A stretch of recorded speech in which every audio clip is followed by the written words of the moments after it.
what I want people to realize is that actually leading and going on this adventure, whatever it is actually a blast. I mean, I do this work because I'm kind of a social justice warrior, right? Like, I want justice for kids that are being abused. We don't have enough leaders, right? We don't have enough young people that are getting into leadership. Problem is that most people, they don't believe it themselves. So they don't feel like they have the agency to do it, or they don't feel like they're worthy of it, or they feel too young. You don't have to be all things to all people. Right. Okay? I mean, I deal with this all the time. I'm going to be general manager of this company, and I don't have a college degree, and I'm petrified. Why? But you're 50 years old. Who the heck cares about your college degree? When something scares you, it's probably the right thing to do. That means you're pushing yourself. If I thought about the size of this little thing that I run, it terrifies me. Like, you do have the agency. Okay, I know, one, that I'm there to be in service to others. And so with that mindset, you can sit anywhere. Welcome back to Power Theory. My name is Russ Ouellette. I'm an executive coach. My purpose is to help people find their personal agency and power. Today, we're going to talk with Kate Baker Demers, who's the executive director of the Children's Scholarship Fund here in New Hampshire. And we're also going to cover personal power. She's going to talk to us about her leadership philosophy, how to create strong development teams and development mindsets, which also kind of shifts a little bit into sales as well. She's just a fantastic person to work with. I served with her on a board,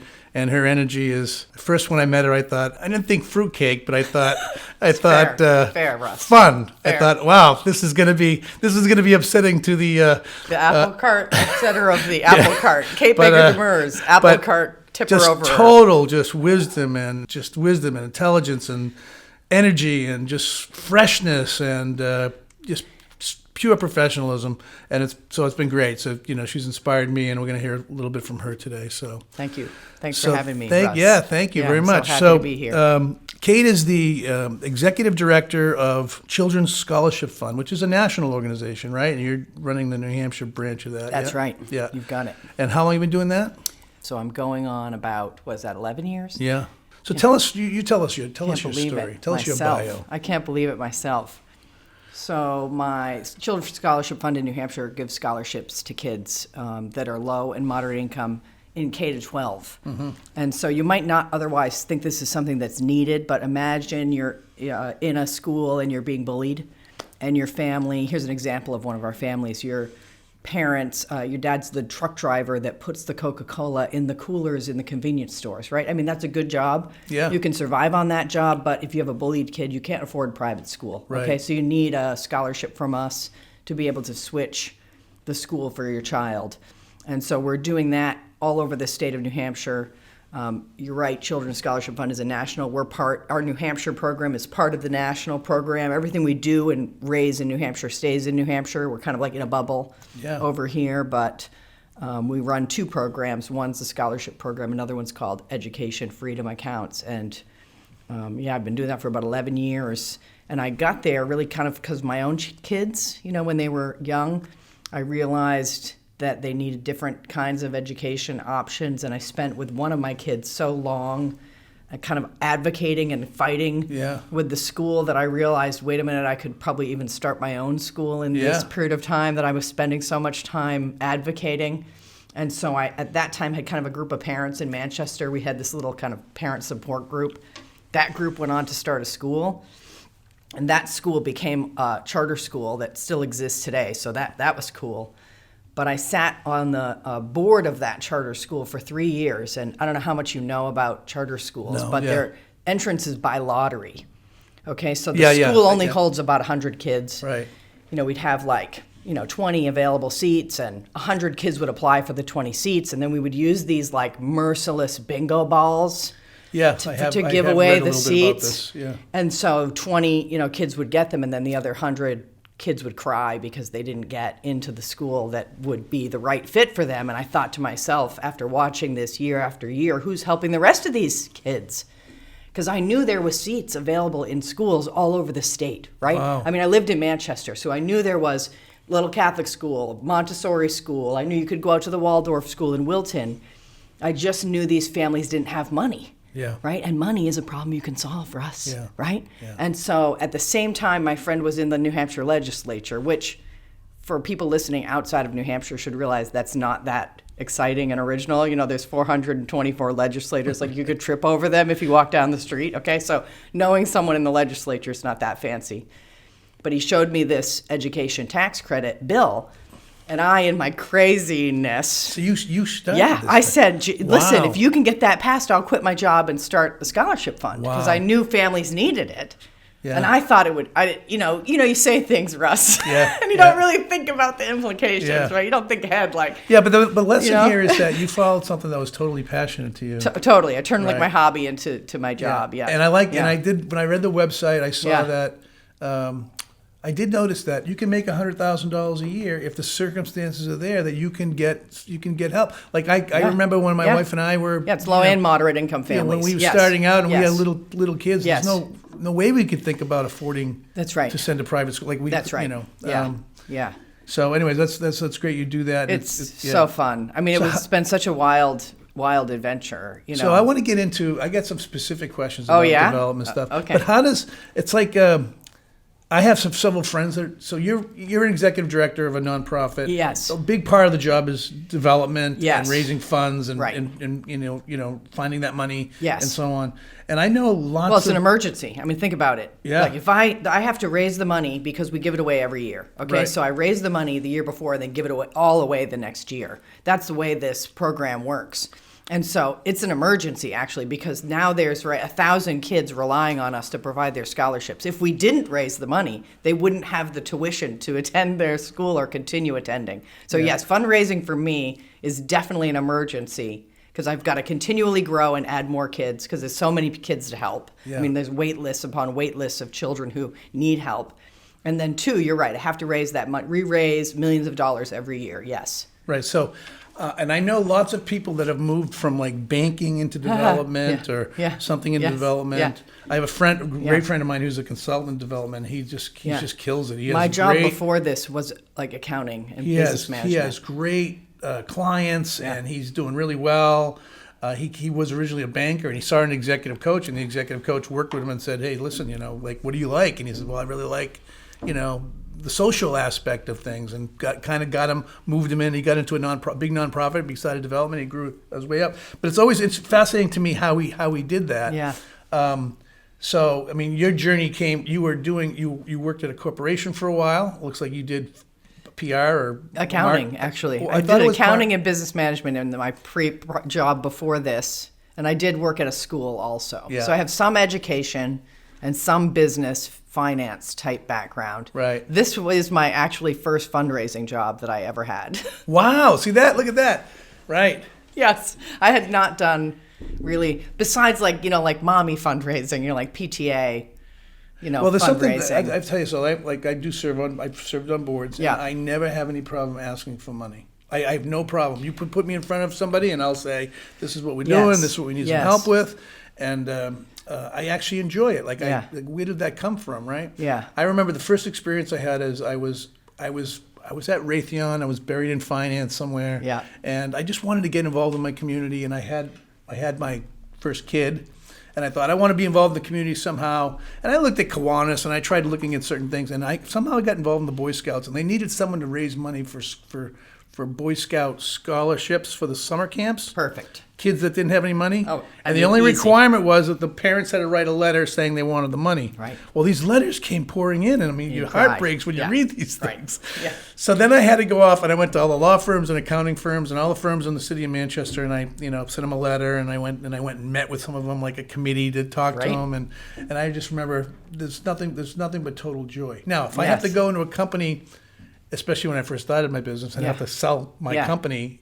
It feels different. It feels a little icky. It feels like it's like we have that used car salesman thing in our head. Yeah. But when it's for charity, Yeah, it's to me it's like a no brainer. I'm asking you for money because Yeah. I'm doing a really good thing. Anyway, so Yeah. how did you make this transition from the corporate? Now I Yeah. know you told me about the scholarship fund and all that, Yeah. but how did you make the intellectual transition from I'm accounting and sales to? I'm a real gear grinder too, I'll tell you. Like, I'm not going to change either. Oh, really? Like, I have to drag myself through the... I'm real bad at it. Like that. I didn't kicking know. and screaming. It's because I didn't know, okay? Right. And when you don't know... Isn't that beautiful? Yes. When you don't know, you just sometimes will try things that, you're just trying to help, okay? So I go into everything with just like, how can I help the people around me? Okay, I'm really that's the only reason I'm here. I figure on the earth is to serve the people around me, and so I'm trying to find ways that I can be useful, okay, and just help people. And so that's number one, right? Is I was going into it with the right mindset. I really was just trying to learn and help. Right. And then two, I think first of all, initially I didn't know even that I would need to go and kind of sell it as an idea. I thought I would, I had like the convenience, I thought I would build it and people would come. Yeah, right. Okay, so I first had to figure that out even when I opened the thing, and people did start to donate a little bit, but it was teeny. It might have been 100,000 in that first year, which would just help a few kids. And so I didn't realize, one, I had to figure out that I had to go out there and talk to people and then tell them to donate, right? It even took me like 6 months to figure that out. Right. That I had to go out and tell people, hey, here's some kids you can help. Come on over here with me, right? And then once I figured out actually that I needed to tell people about it and tell them that they could, get on the team and help, then I had it. Right. And so for me, again, you asked, how do you, that initial How phase. did you make that emotional? It's understanding that I'm out there helping people to help kids and get on the team. Right. Right? Okay, so it's not that I'm saying donate to a thing, although I do volunteer sometimes with the Rotary Club in Concord and ring the Salvation Army bell. Okay, Right, I am one of the. I would stand out there with a bucket and say, "Give me your dollars," right? But what I'm really doing is inviting people to participate in helping children in New Hampshire to be able to get the education and learning experiences that are right for them. Everybody wants to do that. Right. That's really fun. Yeah. It's awesome to know that your money is going to help kids in your community to be able to thrive. I mean, those are our future leaders. Those are my friends' future employees. Those are my, mommy friends, future mommies, right? Future dads. And so everybody loves that. And telling them that they can participate is fun and exciting. And so that's what it is. And once I realized that was what I needed to do, I was able to actually start to do it. I mean, I of course had to realize that that's what it is. Yeah, but then, and so there's also something like entrepreneurial about what you did. Like, so you would burn the ships behind you. I mean, no, everybody loved me with the previous job. I'm sure but I could have gone back to it. But you still like, in your mind, you're all in, and you weren't going to go back. I almost starved like 3 times starting the thing. And so when you're pressed against the wall like that, you kind of say, okay, I've got to try this. Yes, I started it as my own little, for example, 501c3. And you mentioned at the beginning of the show that I'm part of Children's Scholarship Fund National. Yeah. That didn't happen until 2016 when I had almost starved to death 3 times at that point, and I needed more infrastructure. And you can't just build infrastructure in New Hampshire. It's a small state, right? Our unemployment is 0. And so, All right, so let me that's all part of it. So you bring, what you bring to the table is you bring this entrepreneurial spirit. You have this core business background. You've almost starved. You had to grind your way through change and change yourself. That's all really positive. So one of the missions here is that we don't have enough leaders, right? We don't have enough young people that are getting into leadership. We see more and more people just like checking out and calling it in and not, So one of the things what I want people to realize is that actually leading and going on this adventure, whatever it is actually a blast, right? It is and a blast. extremely fulfilling. Yeah. And what we find is, so let's say somebody starts someone starts an ad agency, or someone starts a coaching business, or someone starts some kind of firm, a little accounting firm, right? Yeah. And I have a friend in Concord you say to that just did that. we say to them, okay, what we want you to do is, you need to go off and sell yourself. Now it sounds different than development, but really, it's like the psychology is the same. Yeah. Do you have a service to offer? Mm-hmm. Do they have to pay their taxes? Yep. Are they going to get in trouble with the IRS? Yep. Can you help them? Yes. And the problem is that most people can help them. Yes. But they don't believe it, or they don't believe it themselves, or they don't have the internal agency, and they don't feel like they have the agency to do it, or they don't feel like they're worthy of it, or they feel too young, right? Or they feel like they don't have the right education. I mean, I deal with this all the time. I'm going to be general manager of this company, and I don't have a college degree, and I'm petrified. Why? But you're 50 years old. Who the heck cares about your college degree? The problem is that the world does. I don't mean to laugh at that. No, person. but it's Now like I feel it's true. It's like, but insensitive. you have. Yeah. Why is that? Why is that an obstacle for you? Or a 30-year-old who's trying to offer some kind of counseling service or something like that, and you say to her, well, what go off and sell it. Call those people. Ask for that work. Yeah. Tell them you want them as a client. But how can I do that? Because I'm not worthy All right, of I had that. an Yes, idea. you are worthy of that. I have an idea. There's an upside to that, okay? When something scares you, it's probably the right thing to do, right? Okay, when you're in this space, because that means you're pushing yourself. And so maybe what the advice you should be giving to those growing people is good. That's the right way to feel. Now, what do we do with that, right? Because when the goals, if I thought about the size of this little thing that I run, it terrifies me, okay? Because there's so many kids relying on us to get their education. Like, it's terrifying, right? And so I think when your goals or ideas or what you have to do next scares you a little bit, that's right. Right. And so it's what do you do with that fear?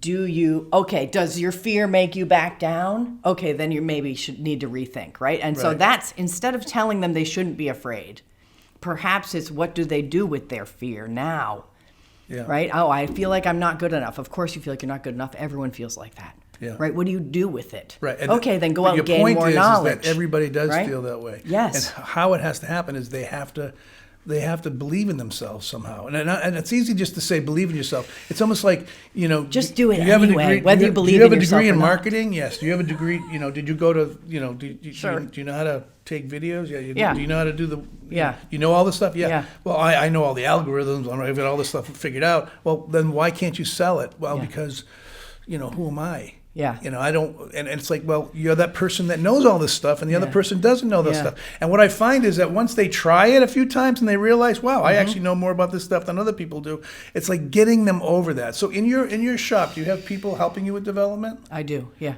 And so, what is the? I mean, maybe it's break it into steps too, right? Because if you know you have an end goal, I need to get here, right? And I'm afraid. I know I'm afraid, and I know I'm not good enough, which is just normal human behavior, right? And I know that I feel like I can't do all these pieces, right? You can break that all into little bits and then just tackle one little bit at a time, right? So, okay, let's just tackle I don't feel like I'm good enough and get a few more tools in my toolbox so that I'm like, okay, well, I'm still not good enough, but at least I have the tools. Yeah. I'm not going to try and turn that screw with a hammer. I'm going to get a screwdriver, right? And so just get the tools that I need so that at least I can cover it. And then, fear is emotional. So take the time to just calm down and try and push the fear back so that you can at least just, get past it. Mm-hmm. And then the last piece is just, kind of do the things anyway, because you know that if something scares you a little bit in this environment, then you're probably taking the right steps. And so, yes, I have someone who does this work with me, and she does the work in development totally different than I do, okay? Because she's a different kind of person than I am. Right. I wouldn't coach her even to do development the way that I do. Smart. Okay, right? Because I do, again, remember, I'm asking people to get on the team and get involved in the cause, and that's really the way I do everything is like this, interpersonal, one-on-one. My coworker that also does this work with me actually is a published author, and so she's a writer, and so that's her preferred communication technique is doing things in writing instead of, as you could take me and kind of put me on a, like a little marionette and just, so she's not like that, and so she uses her strengths that she knows is her, her wheelhouse. And so to your point earlier when you said, how do you do this, right? How do you do, sales or fundraising or development? The important thing is doing it the way that it's comfortable for you. And so maybe for some of the people that you're coaching, who are saying, I don't know how to get there. Again, break it into little pieces so that it's, bite-sized pieces that they can encounter. Yeah, so my challenge is and that then they have don't them know. do it the way they feel Yeah. comfortable. Yeah, Find a way that feel comfortable. But the doing challenge it. that I run into is that by the time they get to me, they know what they're doing. Okay. They Yeah. they've actually had some success. Okay. The problem is that they just Just don't 'cause believe. we have success they doesn't don't mean we believe know what in we're themselves. doing. Like they don't accept it. So I got a call from. This is an international company. Yeah. This woman calls me and says, I need an executive coach. Okay. I just got promoted to president of this Great. division. right? Congratulations. Congratulations. Yeah. Good luck. So I go to her office, Yeah. and she is like polished. Okay. And she's like, Okay. she's got executive presence. I love her. And she's Okay. like, it's very, very smart. I love and her. she's like, put together in a way Good. that looks like Yeah. powerful. Yeah. And I sit in her big office. awesome. And she's like, I'm terrified. I'm a fraud. Right, I'm a fraud. Everyone feels Like, that. how the hell did I get here? They're going to find out. Yeah. How do I? Maybe that's the trick. And then it's like, how do I know everything that's going on in the company all the time? I'm like, well, it doesn't work that way. You Right. can't, right? And the thing is that it's almost like, and I share this story because I want people to, people know it's like at the highest levels, people, whenever there's a challenge, whoever you are, you're a human being that's going to have like these, this thing. That's And so I right. said, well, how did you get here now? Like, what did you do to get here now? She goes, well, I just worked really hard, and she worked in sales, which I find a lot of people have had a stint in sales, Yeah. to some extent. Yeah. I worked in sales. I know all the numbers. And she's obviously got to be good with people, right? So she's got all. I said, so what's different between this job and the next job? And well, I got to deal with this corporate stuff now, and like there was all these other anxieties. It's not that people don't know technically what to do. Right. It's like they have to. It's the point of getting over that fear. Yes. Of recognizing, well, I'm afraid now. Yes. And not holy shit, but I'm afraid now. Yes. Isn't this freaking great? Like, wow, like how do we, like, Yeah. okay, I'm Not gonna, and everyone I is know an I can get adrenaline through this junkie. because I've done this before, right? Yes. So let's say you get promoted to Yes. run philanthropy for the state of New Hampshire Sure. in some big job or something Sure. like that. Yeah. The first call is going to be, holy shit, like how did I, like what the, Yeah. this, I don't deserve this. I only Yeah. ran a couple of nonprofits Yes. before. Yeah. I'm not going to be able to do that. And yet we still have to get, you have to kind of dig in and get over that. Yeah. So the challenge is you want to get someone in sales, or you want to get someone, you're working for a company and they say to you, we need you to sell some product. You're an Right. engineer, I want you to sell product. Yeah, but I don't know how to sell product. Well, you still need to, that's going to be part of the job now. You're a sales engineer, you got to go with the sales guy, right? And they get all freaked out about it. And it's like, just go and make friends. Just go in there and Yes. do the right thing. That's the right But they don't advice. feel like they have the capacity or the agency to be able to do it. Like you do have the agency. Yeah. And people, and the mystery is that because I don't know it, everybody else knows everything else, right? Yes. So you and I Yeah. sit on the board together, right? Yeah. You remember the first time you went to the board?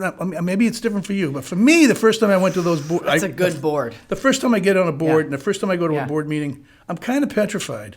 I'm Yeah. afraid to open my mouth. I'm not sure what Yeah. to say. Maybe not you, but you know what I mean? You feel that like, how do I fit in? Do I Yes. belong here? How do you Yeah. you know what I mean? To your point, you just made a point that, again, you should add for your listeners who are trying to figure out how to overcome Right, these yeah. things, right? That you don't have to be all things to all people. Right. Okay?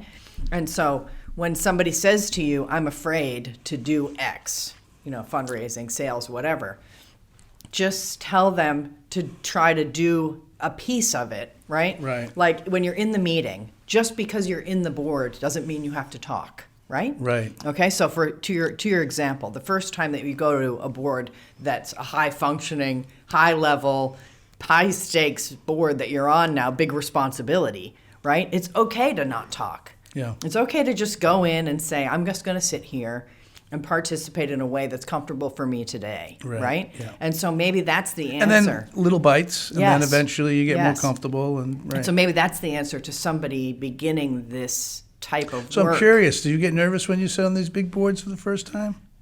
Not anymore, no. That's I mean, good. I think that, again, I understand my role, okay? I know, one, that I'm there to be in service to others.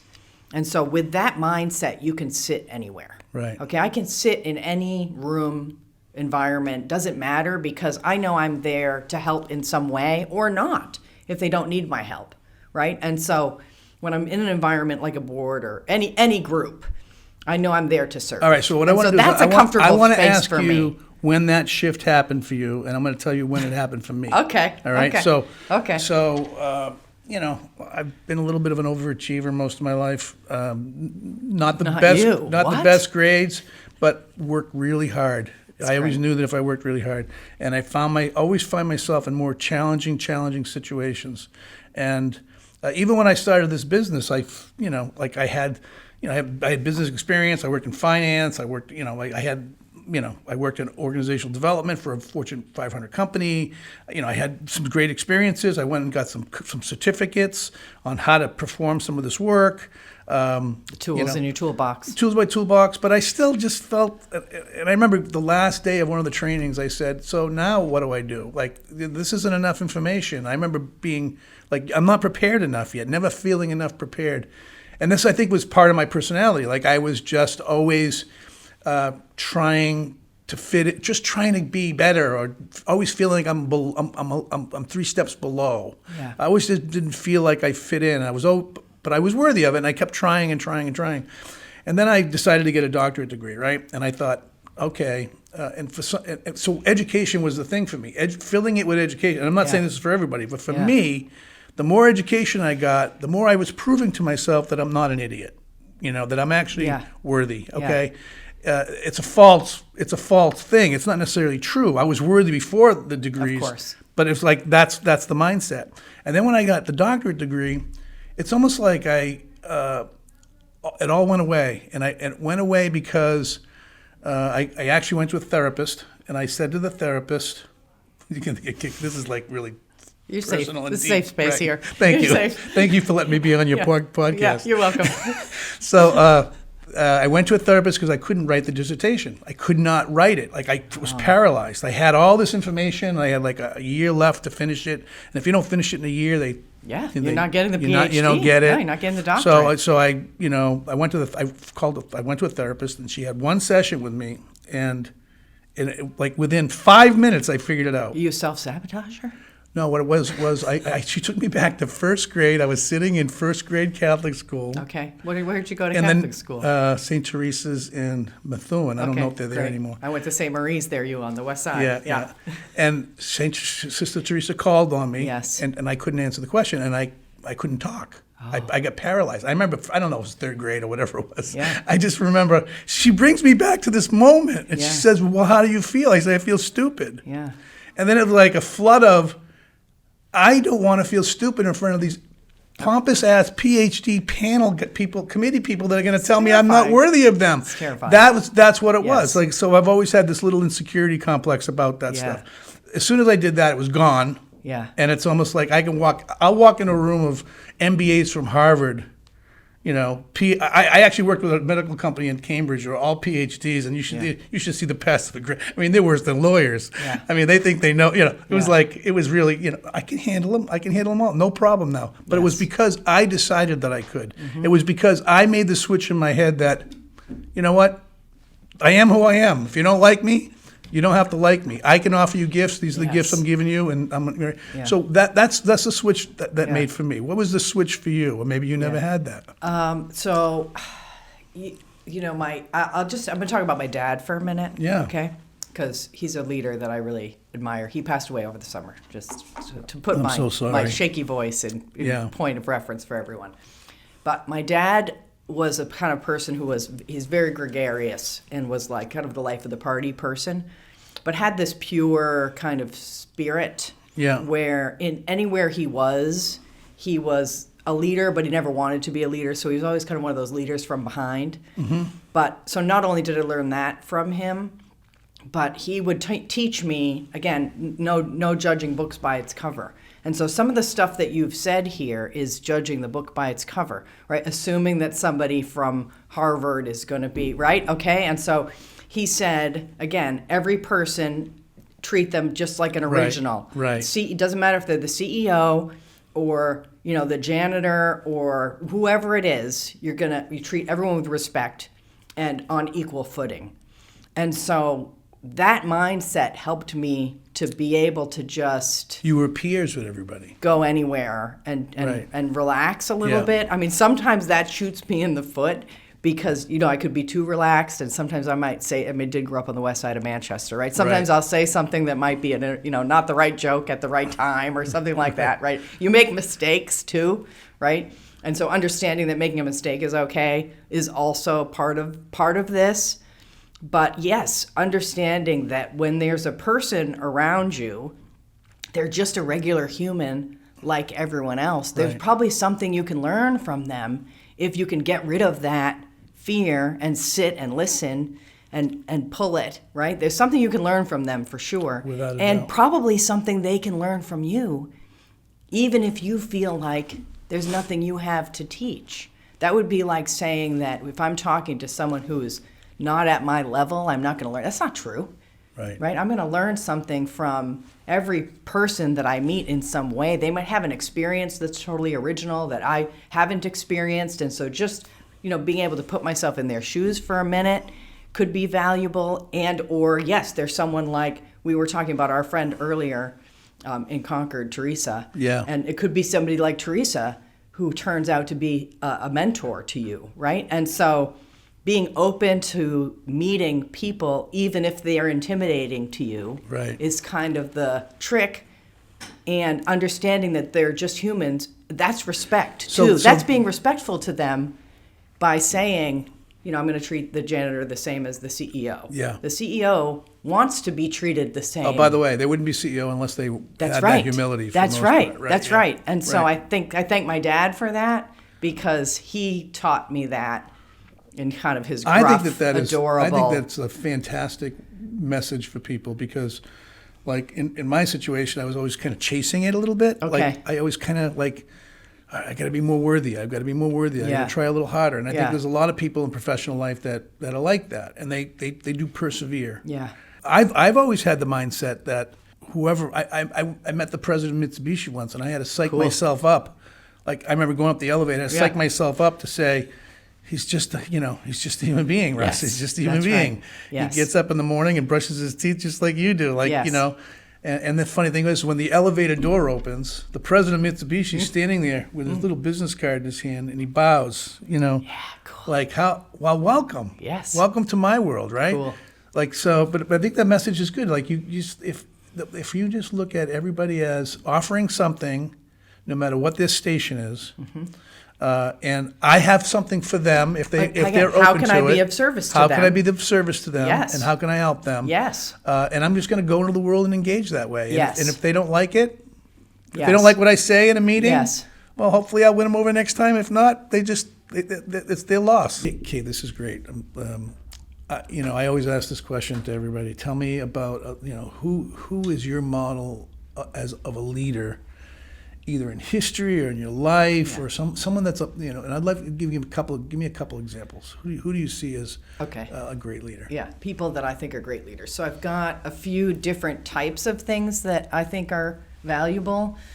So I love guts, okay? People that do things, for example, like when I think about leaders in the history of I think of like a Mother Teresa, Yeah. right? Who was kind of old. I mean, in her 30s when she decided she was just giving everything up and going to work with people in the, I hate that word slums, but that's what it was, right? Yep. And so not even a young person, usually when you're trying to figure out which way you're going, you're like, you think you're going to do that in your 20s, but she was in the middle of her 30s when she made a total change. And so to me, that's real leadership, like really gutsy. And then also, doing whatever it takes, right? Giving up. Sometimes when you want to get somewhere, it's not what you do, it's what you're willing to give up to get there, Yeah. right? And so she was willing to give up everything to go and help those people. And so I think that's a really exemplary, an example of that. For me, servant leadership is the most valuable type of Well, describe skill. servant leadership because I don't know if people really understand. Okay. You don't think so? Okay, I'd love to talk about that a little bit. So, But, to so me, save that for a second. But keep Yeah. talking about Mother Teresa. Yeah. So what is it about? So say more. Like tell me the values that she had. Yeah. So she had courage. And the way she saw commitment. herself, remember her quote about the pencil, right? So she just saw herself as a tool, okay, for helping. And so I think that mindset is what can facilitate change, honestly, in our world. If everyone saw themselves as a tool for doing good, right, that would change the way that our society functioned. And so that's being humble, humility, yeah. And you can't invent that. No. You can't be like, I'm going to be humble today. You know, like, right? like Either you are or you're not. Right. Naturally, for her, it was her whole state of being, understanding that she wanted to make a difference and being willing to put her entire person kind of aside for the doing. Mm-hmm. And so, to me, that's kind of what servant leadership is. It's the doing is more important than any comfort or person or, you know, and earlier in the podcast we were talking about getting over fear. Yeah. I mean, that might be one tool to get over fear is it's not about you anyway. Right. Right? Right. And so if you're thinking about yourself and saying, I'm having trouble getting over this hump and doing something, why don't you just take yourself out of the equation entirely? Right. It's not about you anyway. Right. It's right. going to be about the people around you and their experience. It's only about you in your own stinking head. So get out of your own head and just right. help the people around you. So I guess that's kind of the piece that in her I really, right. I mean, I can't emulate a saint, of course. I'm just a regular human, but, you know. No, but you can that. because she was she was really behaved like a really, it was total humanity. She's doing the work. Right. She's just literally just doing the work every day. What's another example? Again, my friend Teresa.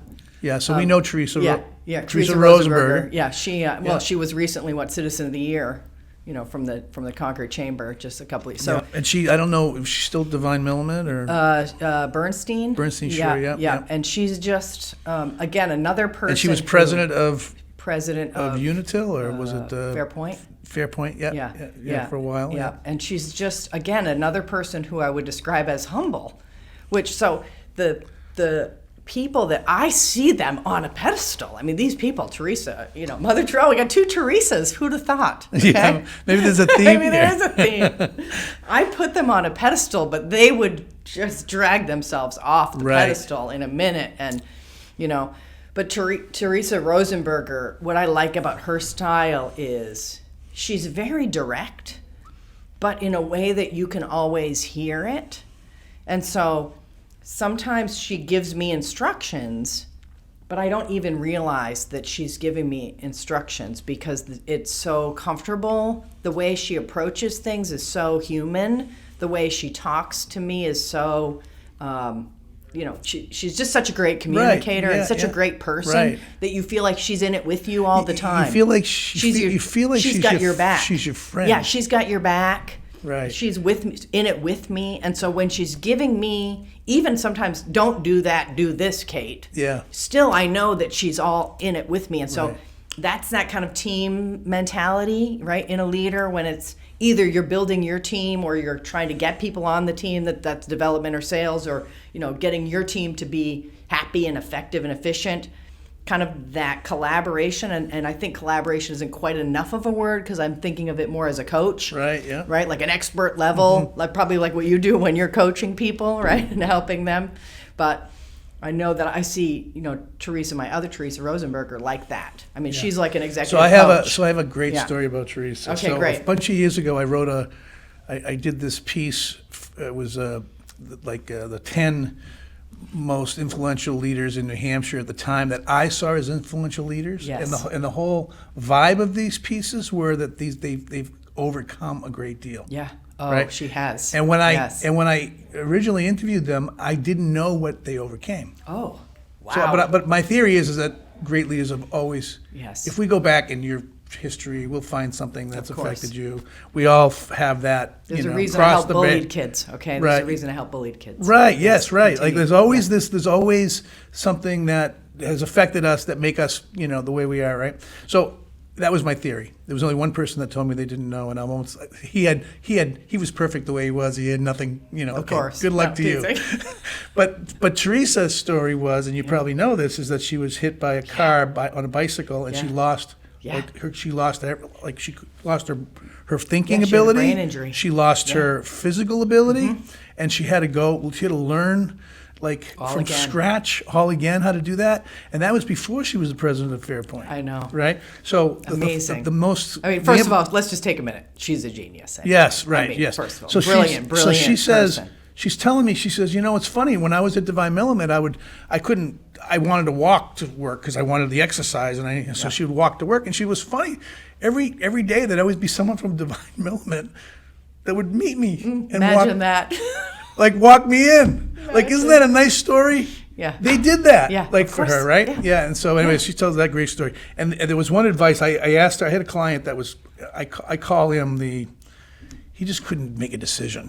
Okay. He just couldn't, and Yeah. as much as I tried. Okay. So I said, Fear also, by the way, right? yeah, and I said, Teresa, I need you to meet with this guy, Yeah. and Yeah. this is the situation. It was kind of like Yeah. a strategic legal situation, She's which I great at wanted her that. to look at. And she comes back to me and she said, yeah, Russ, thanks very much, but he's a paralyzed executive. Okay. And there's no way that I'm gonna be able to help him. Okay. But I think he should do this, this, or this. Yeah. But I love the frankness of it. It was Yeah. it was. You can hear it from her easy. Yeah, and she was Yeah. she's always been just really good. So I was She's been helping me since 2012. Okay, just so nice. you know. Is she on the board or? She's on my advisory board, Yeah. and she was one of the first people that I got hooked up with. Somebody introduced me to her when I started the thing, saying you need to talk to Teresa. Yeah. And she helped me with some planning, and she's been helping and volunteering, Yeah. helping me Children's Scholarship Fund. Right. For 11 years. Right. Okay. And so you don't have to wonder, people will be like, how'd you do that? Yeah. I mean, I surround myself with geniuses Right, like that, great and I people. listen to what they say. Yeah. Right? So I mean, who else? Is there another one? so, yeah, my dad, my two Teresas and my dad. I really loved the way my dad was a leader in any space that he was in by accident. Okay? You got called to it. Yes, he wasn't leading on purpose, ever. But any environment that we were in, my dad just was the leader by mistake, because he was in service to the people around him, because he cared so much. My dad would give you his shirt off his back and the last $20 in his pocket, right? He was one of those people. For example, he was such a big tipper that we all need to go to restaurants. You need to double your tips because my dad is not with us anymore, okay? Oh, And there's wow. probably servers in Manchester that are earning Wow. significantly Less less money because my dad is not around to quadruple tip. Right. Okay, so he was just totally in any environment. He never wanted to be the leader. He wasn't interested in ever being in a position of power or even management. But it didn't matter in any group he was in because he was in service to the people around him. He naturally attracted Yeah, I mean that. it's the secret. The secret to this is that the people that are really successful in leading, it's intuitive to them. It's not like they're trying to do it. Yeah. They're getting called to it.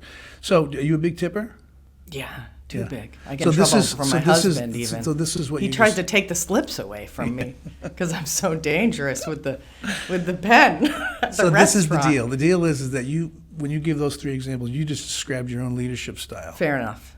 Yeah, fair enough. That's like Yeah, you fair can enough. trace everything you said back to your values. I and mean, that makes how me you feel approach really it. humble. I can't compare to any of those people. Please don't put me on the same level as those people because that's a really high bar. I mean, maybe in 20 years. just like you said, Maybe in right? maybe in 20 years. Yeah. I could be at that. Yeah. Point. I still see Kate. myself as a learner. Yeah, it's coming though. Yeah, There's maybe no- I'll there's always no- be a learner, There's no doubt probably. that Yeah. I'm sure that that you get a lot of Yeah. good work to do. I know, coming and up. I'll always be a learner anyway, even when I feel like I've learned that you can't learn everything. I mean, we're just little pea brain humans, right? Actually, we probably if we could get more access to it, we probably could do better. But that's a whole other discussion. So let me ask you a little bit about development and Okay. philanthropy. Okay. So I I've just done- call it fundraising because I love fundraising. Yeah, so P.S. I sometimes get involved in strategic planning for nonprofits, and I did Yes. a couple last year, and I've of course been involved in my own boards, and the whole landscape of philanthropy Yeah. has really changed. Like so much to the point where I'm getting Yeah. I'm getting overwhelmed. I'm I sure find you are. myself looking at a Facebook thing and saying, "Oh, maybe I'll get." No, I don't even know these people. I don't. Is this a scam? Like how much of the stuff's coming? I don't know and that there's these social different media though channels. is real life, remember? No. So it's right, like, yeah, I don't know. So, but it's almost like there are social changes going on Yeah. with giving. Young people approach really it differently. noisy. And our world is noisy. Yeah, so real noisy. How do you frame all that, or how do you think about that, or is that something that maybe you only have your channel of finding it, but I mean, we do come up with, okay, as an organization, okay, we do write a plan, yeah, a communications plan that includes all of the methods of communication. So I guess let's just go to number one, okay? Different people have different flavors of, they like different things, right? Yeah. Like some people are like me and you, and they can talk all day, and they want to talk all day. And some people don't want to talk to us at all, right? And so as people who could talk all day, I try to be respectful to the people who, don't want that, right? So number one is, I think communicating with people in the style of communication that they want is the most important and thing. there's your marketing. Okay? Background. Yep. Not communicating in the way that I think we should, okay? So some people like to read email. Some people like to have something in writing. Some people want me to call them. Some people want, okay? And so while it's, maybe I couldn't do this if it was giant, okay? Somebody's going to be listening and say, okay, Kate, that's lovely and great that you can customize your communications for every person in your world, but you have a small organization, that's possible. It won't be possible when it's big, but I think it probably still is possible when it's big. Yeah. Because maybe if you were getting an email and something in writing and a call, you would ignore the email, read the thing that came in writing, and take my call, right? And so I guess I'm just making sure I communicate with people in the way they want to be communicated with, not the way I think I want to communicate with them. And I think that goes right? That permeates the entire culture of development for me, because there's some people you have to meet with in person, right? Yeah. And especially since that's my strength. I mean, I want to meet with people in So person. I think there's some people that I wouldn't meet with. They don't want to meet with me in person, right? And so it's what they want to do, not what I want to do. Right. So are you finding you're competing for more dollars, or you're finding that People don't tell me that. Okay. And Yeah. our fundraising has been increasing. Let's hope it continues. That way Right, everyone right. listening will tell you how to donate at the end of the show. I'm Right, teasing, right. but I mean, it's been increasing, even though the noise is increasing.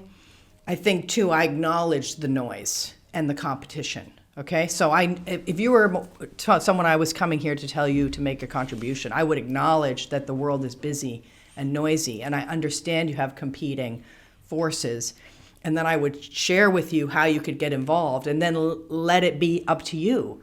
I did have someone tell me once that I was the most patient fundraiser they'd ever met, Right. and I thought that was the biggest compliment I had ever received. So I guess so these changes, or these environmental changes around communication, and maybe even some changes in giving that people we've experienced. Yeah. The economic changes that are Yeah. going on, the political divisiveness and things Yep. that are going on. I think what you're saying is none of that matters at all. What matters is that you're reaching people, following a strategy, Yeah. and just executing on that strategy. Well, and again, honoring them Yeah. for their current, like there's some years that somebody will be a donor. They're going to donate year after year for the most part, right? And then somebody will say, okay, this year I can't donate because of X, right? I would never meant our relationship ended, Right. right? I would respect that Of they course, were in yeah. an unusual financial situation, right? And so that mindset is what carries everything forward, because if there's never any animosity, hanging around with me is fun. Most of the people that are donating are my friends now, Right. because of the relationships that we've built through this, and donating for them is fun. Right. And if they couldn't donate, they wouldn't feel guilt, Yeah. because they would know I'm okay. I'm going to Yeah. just keep going and help more kids and get on, but come back when you can. You're still part of the team, even though you couldn't give me your $100 this year or whatever, right? And so I think that, doing that keeps everything authentic and growing, because it's joining the team. Yeah. it's not just a mechanism, Right. right? Does that Yeah. make sense, or am I just being too? You're joining a family, or you're Yes. part of some kind of a family. Yes. So you and I listened maybe some of the same podcasts we talked about prior, right? Yeah. Like some of we like to get stimulated by some of these, Yeah. both fruitcakes and Yeah, I like the brain. and I the like brain the brain. people, I yeah. want my brain to go. So there's a lot of talk about effective altruism, right? Okay, Yeah. okay. Yeah. What's your take on Okay. that? Yeah. I mean, as it's a hard for me Catholic, because that's Christian my or just something? regular mode of operation. right, yeah. And so it's hard for me to conceptualize anything else. Right. Because I, again, feel like I was put here to be of service to people. Right. And so I don't have any other way of thinking. Yeah. So I am.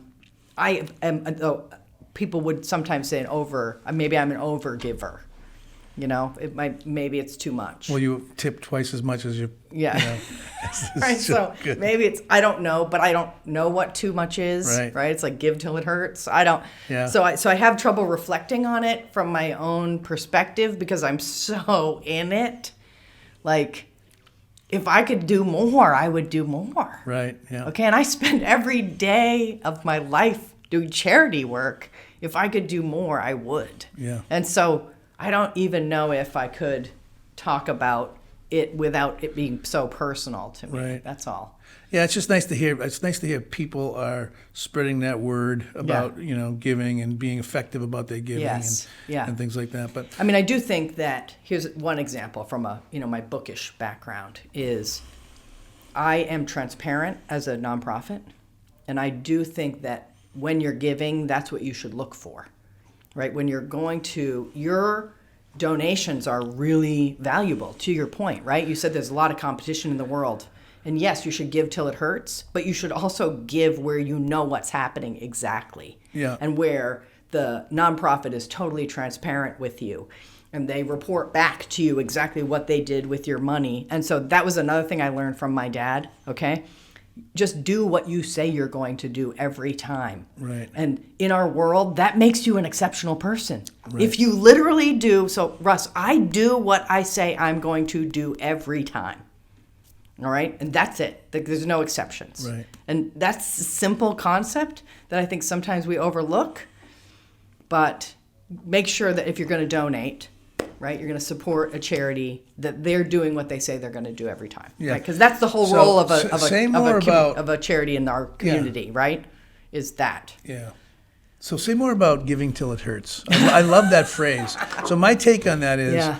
if I'm sitting at like one of these nonprofit fundraisers, and you get your paddle in your hand, Yes, and they sure. say, Yeah. know, who wants to give $100? I think, well, that doesn't hurt enough. Yeah. Yes. 200. Then I'm like, Yeah. all right. So I say to myself, okay, $500. That'll. Yeah. That's where I want to go. Yeah, it's okay to budget. And then I'll get up Yes. there and I'll think, oh no. Yeah. You know what? Or they actually go backwards, right? Yeah. So I'm thinking, 500 is my number, and they're saying 10,000, Yeah. 5,000, 1,000, and Yes. I go, I just can't control myself. All right, I'm gonna give you paddle a- goes up. Yeah. And Yes, good. meanwhile, That's Shelly, right. my wife, has bought Yeah, like all she's kinds of smashing things you. already. Yeah. Like, no, she's not smashing me. Oh, She's she already wants to. Oh, she does she's that already too. done My all kinds of husband stuff. does it too. And Yeah. then we leave. Yeah. And Yeah. we actually feel so good. Yeah. It's like, and what's so to me, it's Again, like I always think about like, depends. all right, so we have this event coming up. How much Yeah. do I want to donate? Well, I'm Yes. going to do it. So what hurts? Yeah. This number hurts. Yes. And then I go just a little bit more. Yes. So say more about that. Okay. just that, I mean, like- first of all, and I'm just going to speak from my personal perspective because that's all I have on this, right? I can't tell you what hurts for you, or I got to tell Right. you what I do in my life that makes me a little nutty, okay, in this regard. So, this is something I would never reveal, so you might have to edit out. I'm teasing. So I only buy used clothing. yeah. And instead of buying new, so just thrift stores and online Yeah. and stuff. Well, that's kind of like a raise. And so then Everybody's I doing give that. away the money that I would otherwise. Wow. Okay, so it's like you can make choices that are like that. Okay, so Yeah. that's kind of a give till it hurts, right? That's really cool. Okay, I would Yeah. rather give the money away to charities or the church or wherever than I would to buy stuff. So I will give up buying something even that I need Yeah. so that I can donate Right. that money instead. And so I guess that's what I mean when I say give till Give it till hurts. it hurts. Right. Again, you should never you've got to make sure you have enough for yourself. No, of too. course. You know what I mean? Like, you we're have not to in have that food situation. and clothing and shelter. And so I sometimes have or see some of the families in our scholarship program donate back to us. Like they'll give 25, or that's what they're doing. Okay, because these are people who are low income, or that free and reduced lunch level income people already. Okay, so that's the poorest of our poor people around us, and then they're donating $20 or $50. I mean, that's giving because they're taking that, they're not buying something to do that, right? Because otherwise they're spending all their money on food, clothing, and shelter. So now instead of buying ham, they're buying bologna. Yeah, I'm not to gonna give me that money. Right? I'm not going to put you on the spot and ask you what you think like society's giving percentages or something like that. And there's probably numbers about that, but I mean, people are extremely generous. There are some people that are Yeah. extremely generous, Yeah. but I think there's a lot of people that just check out completely of anything like that. Yeah, now, maybe. let me I just don't give know. you. Let me just tell I you. mean, I'm in a bubble. Remember, I'm my surrounded by bias people. is. This is my bias, and I might Okay. be. I might be. I might be wrong. Okay, so listen, I'll call you on the carpet It's if a you're bias. wrong, okay? When my son was a little Boy Scout. Okay, He used to yeah. go around and sell popcorn, right? Yeah. And we lived in Bedford, and Bedford has there's old parts of Bedford. And then Yeah. there's, the McMansion part of Bedford, right? I've been there. Yeah. And so the first year, my son and I went out to the local, the old Bedford, the people with the families that grew up there. Yeah. And I'm not saying that they don't have money, but there was just like this more. There was just more this, they had modest homes and modest cars and. We killed it. We sold so much popcorn, and these people would buy popcorn, and they were happy to see us and so on. The next year, I was just smart. paid $50 for a wreath, by the way. One of those wreaths that cost $25. So there's an example. Yes, continue. So the next year, I'm like, Dad's smart. Dad, you know what? I'm going to take you. We're going to go to the McMansion. We're going to go to the rich communities, right, on this part of town. Yeah. We're going to go sell popcorn. And my son would walk up to building after building, and he'd come back with nothing. Now, they would either not answer the door, maybe they weren't home, or they would answer the door and just say, I'm not interested, or they would answer the door and say, come back tomorrow. It was like, or they couldn't be bothered. And so my son comes back to the car at one point, we're standing in front of this big McMansion, he comes back to the car and he goes, I'm sorry, Dad, I'm not cute anymore. He's like, what happened between year one to year two? And it's almost like maybe that. I'm not saying they don't give money to other places or anything, but it was almost like where is your sense of? Yeah. I mean, I don't know. It's like, so my sense is that there are people that give, and it seems to be the people that maybe have a different mindset, have certain values, and so on. And there's people that don't give, and. I don't know where I'm going with this other than it's like, I can't imagine, like, I know lots of friends that they don't participate in any community activities. They don't, I don't know what they do. They might be doing stuff that I don't see, so I can't make a judgment about it, but I don't know. Well, we know you're discriminating against people in McMansions, number one. That's okay, true. so you need to work on that. Okay. That's going to be your personal challenge takeaway from today is let's not discriminate against people in McMansions on cul-de-sacs. So I think that, again, judge a book by the cover, too. Don't do that. Yeah. Don't judge a book by its cover. Just because somebody's in one of those neighborhoods doesn't mean that they're not the giver, because they didn't come to the door, they live in that neighborhood. So 2 checks there to your balance, okay? On Do you those get my 2 point, though? Things. I do. Okay. And I think those... so now I'm going to take that away. Okay, so we've said don't discriminate against McMansion people, but... perhaps it's that those are the people getting asked all the time. Probably. And they already have things that let's give them the benefit of the doubt. Perhaps they already have things that they're giving to. Right. And so they're maybe not as inclined to do a door thing because they're already, have their suite of people that they're giving to. And then second point on this is development and fundraising is a matching game. Okay, so it's not just broad, like I'm trying to find people for whom this donating to my charity and the scholarships for kids is a good fit for them. It's not going to be a good fit for everyone, and that's okay, right? There are people for whom education is their thing they're passionate about, right? If they're passionate about education and then add on top of it, they're passionate about kids in their community, right? Remember, my program has a tax credit. So some people They probably might do pay that. certain types Right. of taxes. It's a good fit for them. So they have to have these traits. And so it's okay if someone doesn't donate if they don't have those traits, right? That doesn't mean they're not supporting Yeah, other, but I think my general you know? point really was more like, I don't know if there's an untapped Yes, somebody has- resource of yes. people that don't know how to do this or aren't invested in it or don't understand Yes. the value, the personal fulfillment and the Yes. value of it. I would guess. just say that yes, you're right. It's, again, Yeah. since we're not discriminating against those people Right. in the McMansions, we would say they haven't had the right opportunity, Maybe not. right? yeah. Or the opportunity presented in a way that they could get engaged and have it be meaningful. But I'm wondering if it's a Right? bigger societal problem. Like I'm wondering if it's like a selfishness Well, problem. I don't know if it's so much a selfishness problem as it is probably a noise problem, All right. right? Because if you've got all this stuff bombarding you all the time, what do? Yeah. You would probably shut it out, right? And I so might maybe be- they're not seeing. I the might be getting more opportunities. cynical as I get older, and I'm not sure. And again, I don't. All I know is that when I first started this Mm-hmm. business, and I'm going to help everybody, and then at some point It's I realized probably that too easy, I can't help though, everybody. to be more cynical than me. I'm like a golden retriever over here. Yeah. Okay, so it's So, like but don't if- compare yourself to the golden Yeah. retriever and say, "Oh, I'm more cynical than Kate." Shocking. What? So you're not cynical at all.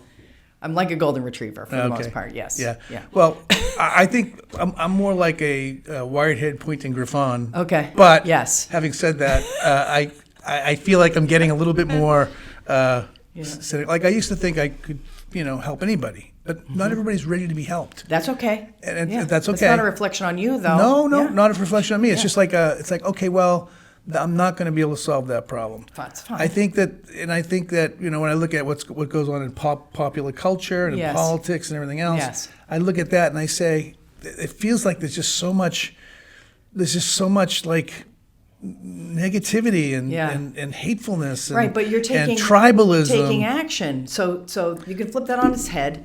As long as you're doing everything you can, then it's okay to see that. I mean, I do this work because I'm kind of a social justice warrior, right? Like I Right. want justice for kids that are being abused in environments where they need a different, right? They're being bullied or they're under, 10 grade levels behind and need to catch up, right? I mean, I'm doing this for justice. Right.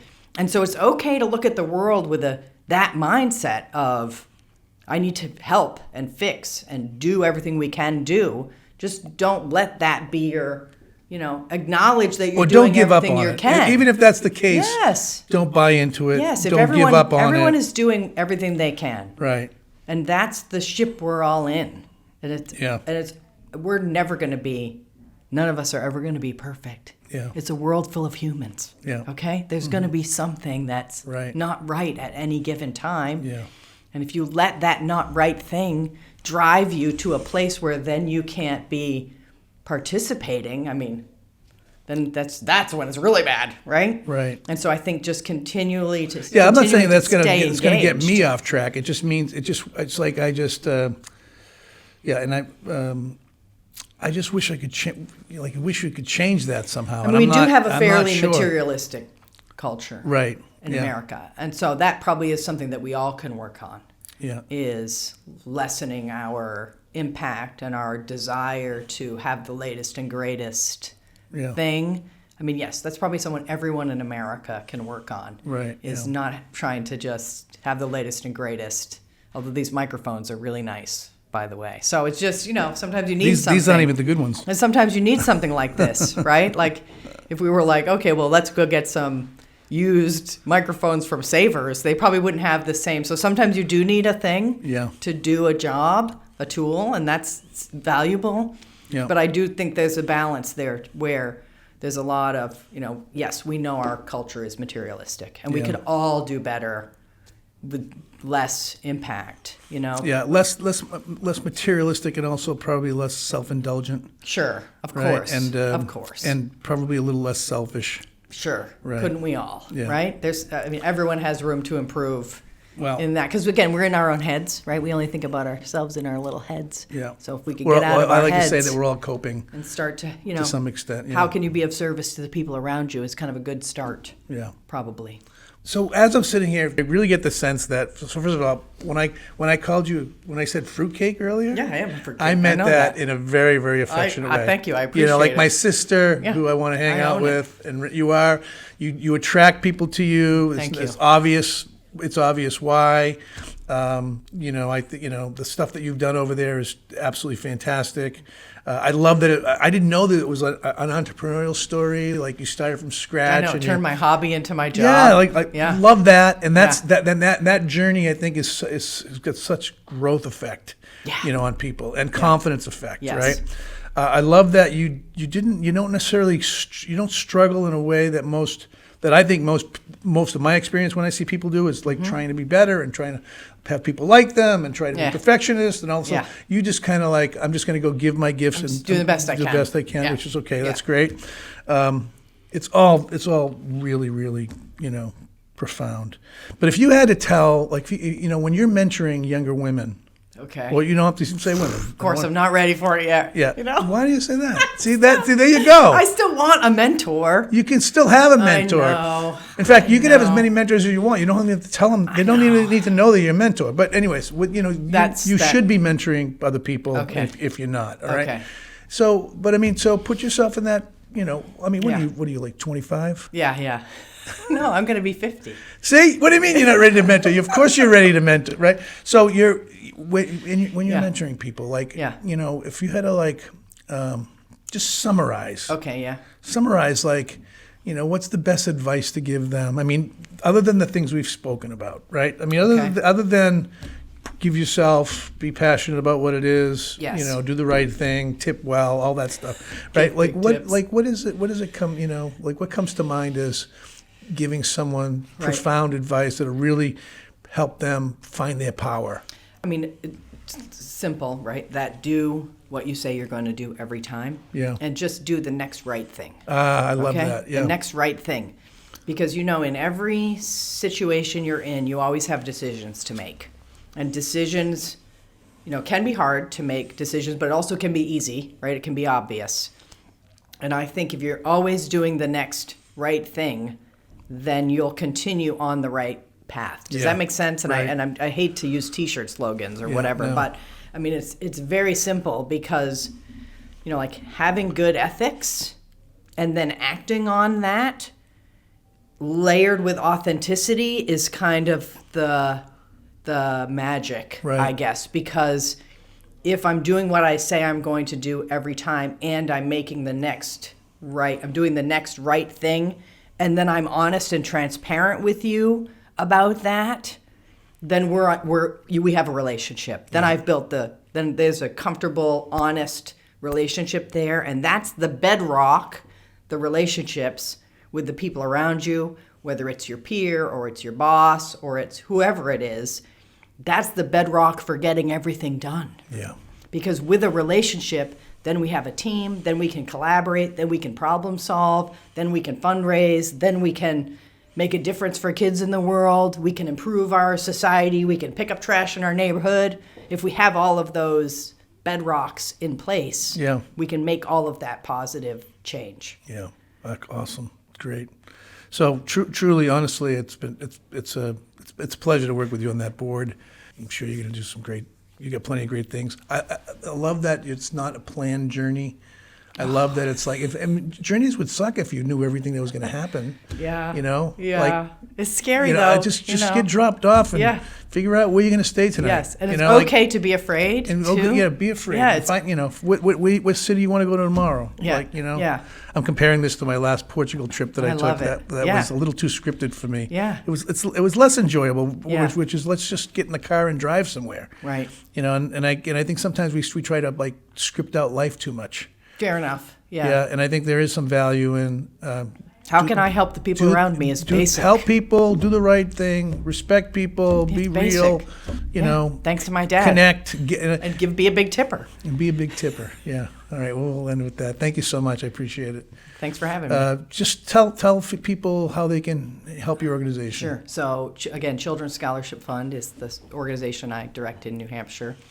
And scholarships for kids in K to 12. We have a website. It's CSF New Hampshire written out. We accept donations year-round. for scholarships for kids in K to 12, and for some people that pay certain taxes in New Hampshire, we also offer a tax credit. So they can find that information on our website or get in touch with me. My email, phone number. I'm probably the easiest person to find in New Hampshire. If you put my name into Google, you'll see, and I'm easy to reach because I love to have people on the team getting together and helping kids in New Hampshire. Thanks again. Thanks for having me.